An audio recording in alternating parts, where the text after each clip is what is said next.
Don't think about it na lang. Kasi naniniwala ako na noon kasi around 2003, pala-away pa ako sa mga gumagawa ng manga.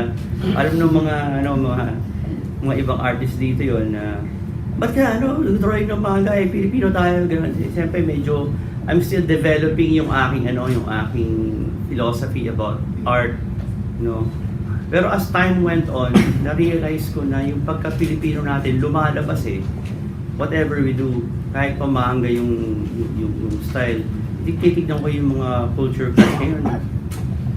Makikita ko yung mga Filipino influences andun pa rin So, suggestion ko na lang talaga to anybody, huwag mo na sadyain.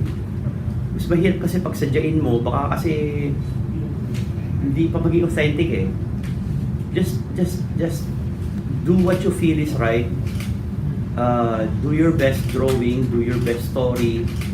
Make it as professional looking as possible. Doon ka na lang mag-concentrate to make it look as professional as possible.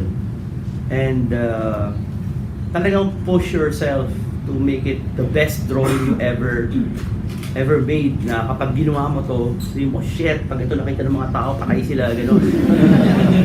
Gano'n ako mag-drawing Parang